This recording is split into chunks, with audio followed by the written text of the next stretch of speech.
Hai Moms and Dads, perkenalkan kami dari Sahabatku Dokter Anak. Nama saya Diatri.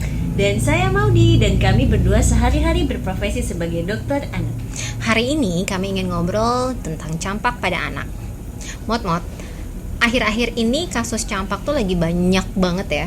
Banyak banget, terutama pada masa pandemi COVID itu kan, anak-anak banyak yang nggak divaksinasi, vaksinasi banyak yang lewat, dan akhirnya kalau aku di praktik jadi lumayan lebih sering nih dapat anak-anak yang dengan ruam-ruam, demam, ternyata campak. Mbak Dea gimana?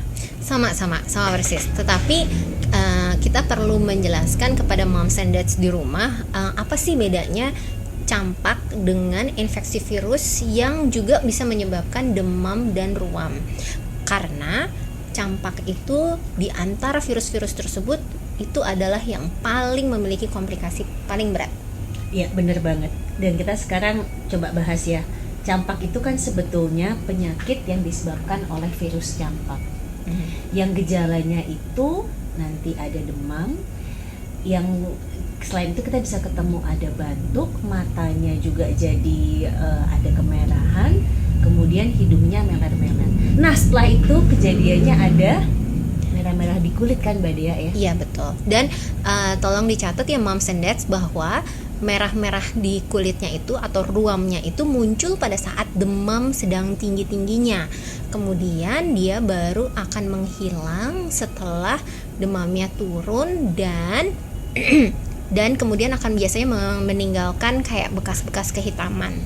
Tetapi yang penting di sini adalah sebenarnya kita ingin menekankan bahwa ini nggak cuma ruam-ruam biasa loh. Banyak kan yang virus-virus lain yang kayak ruam-ruamnya nggak apa-apa, aman, habis itu dia baik-baik aja. No. Kalau campak itu komplikasinya terlalu banyak. Komplikasinya bisa berat. Tapi Mbak Dea, yang suka ditanyain sama orang tua pasien-pasien aku ya, bedanya campak sama yang lain tuh ruam-ruamnya kayak gimana sih? Nah, ruam-ruam campak itu dia munculnya kan ada ruam-ruam yang munculnya tuh scattered aja, random aja. Tapi kalau campak umumnya itu kan ruamnya muncul dari wajah, dari muka, kemudian dari batas rambut, kemudian dia menyebar ke lengan, kaki, ke badan. Jadi bukan yang ruamnya sembarangan aja muncul-muncul gitu, tapi dia tuh dari wajah, kemudian pelan-pelan tuh menyebar ke tangan, kaki, badan. Nah, tapi benar banget Mbak Dia, kita harus bedain. Campak itu nggak cuman udahlah campak biasa aja nanti juga sembuh sendiri. Nah, campak itu bisa menyebabkan berbagai komplikasi. Mbak Dea sering kan dapat di tempat Mbak Dea praktek, tempat Mbak Dea di ruang intensif, komplikasi campak ya Mbak Dea ya? Iya. Apa sih yang sering Mbak Dea dapetin?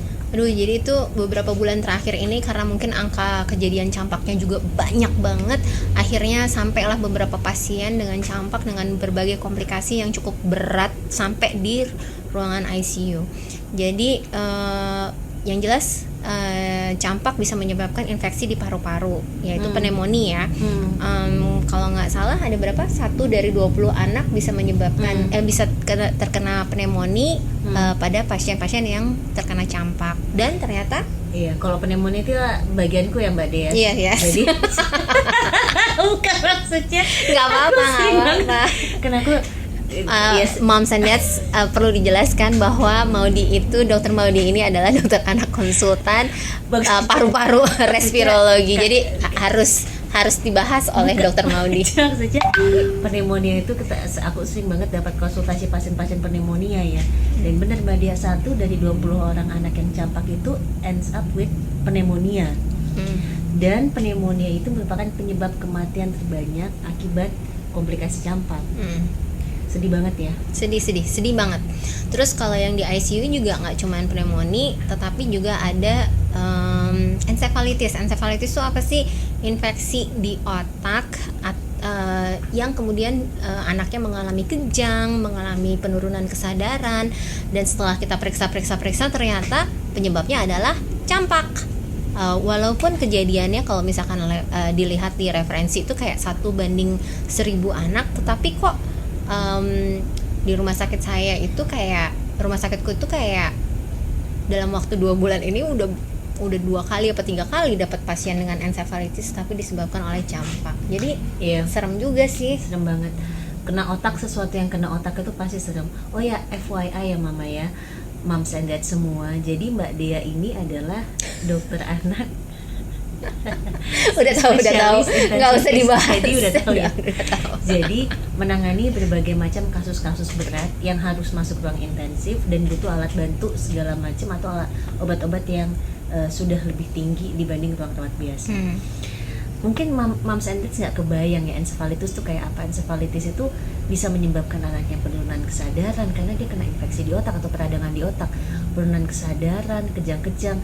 Yang serem lagi adalah pun akhirnya bisa sembuh ya, anaknya bisa mengalami ketulian, bisa mengalami disabilitas intelektual, atau bahkan bisa sampai ke kondisi yang nggak bisa ngapa-ngapain.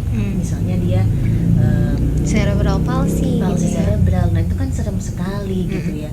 Jadi itu yang membuat campak itu beda dari penyakit infeksi virus yang menyebabkan ruam lainnya.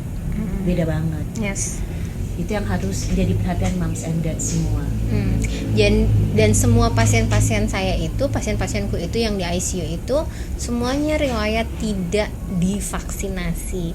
Jadi tuh rasanya tuh hati ini rasanya mau nangis kalau pas tahu anamnesis pertama atau pas ditanyain pertama kali tuh nggak diimunisasi. Aduh, dan ini satu tetangga ini semuanya lagi kayak gini semua, Dok.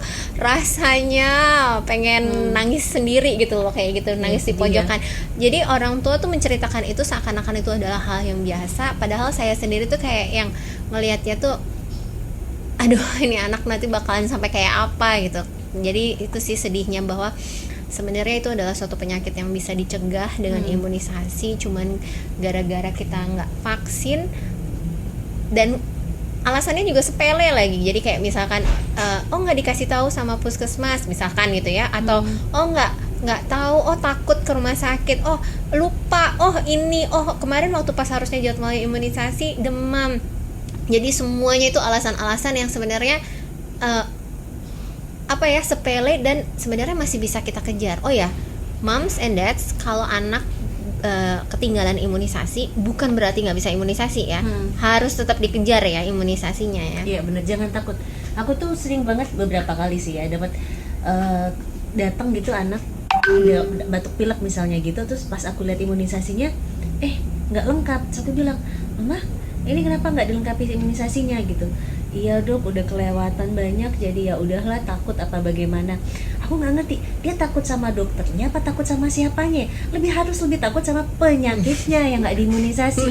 Dia takut diomelin sama dokternya, padahal kita seneng banget kok kedatangan pasien yang dokter aku mau lengkapi imunisasi, aku mau catch up imunisasi. Jadi sedih banget, kita bener banget sedih banget kalau misalnya kita mendapatkan seorang anak yang sakit, tetapi padahal penyakitnya itu bisa dihindari, bisa dicegah.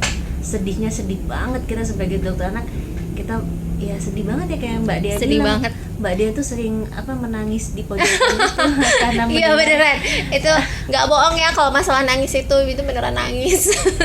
Iya sedih lah pokoknya. Ya gitu deh. Jadi lessons learn-nya buat hari ini ya Mbak Dea, buat moms and dads semua. Yang pertama adalah infeksi virus yang ada demam dan ruam itu belum tentu campak memang. Tetapi di antara infeksi virus yang menyebabkan demam dan ruam, campak itu merupakan penyakit yang memiliki komplikasi yang terberat. Jadi harus dicegah dan jangan anggap enteng. Jangan anggap enteng bahwa ya udahlah, cuman demam ruam aja, nanti juga sembuh sendiri, nanti hilang sendiri. Nah, jangan sampai begitu. Apalagi Mbak Dea yang kita pelajari hari ini. Dan yang berikutnya adalah imunisasi itu masih menjadi strategi paling efektif untuk mencegah campak, karena kalau sudah kena campak kita nggak tahu akan terjadi komplikasi seperti apa untuk anak itu.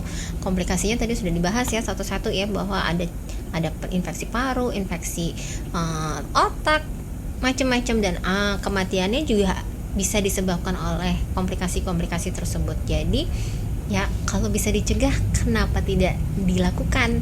Itu yang sebenarnya ingin menjadi titik berat pembicaraan kita hari ini ya. Iya betul sekali. Jadi semoga moms and dad semua ingat bahwa campak itu bisa dicegah. Jangan sampai anak-anak kita kena campak, supaya anak-anak kita tumbuh jadi anak-anak yang sehat dan kuat dan cerdas. Baik kalau begitu untuk hari ini kayaknya kita ngobrolnya udah cukup ya. Semoga bermanfaat ya buat moms and dads. Sampai ketemu di acara-acara podcast atau acara-acara yang lainnya di Sahabatku Dokter Anak. Bye-bye, tetap ikuti Sahabatku Dokter Anak. Bye-bye mama papa semua, moms and dads. Bye.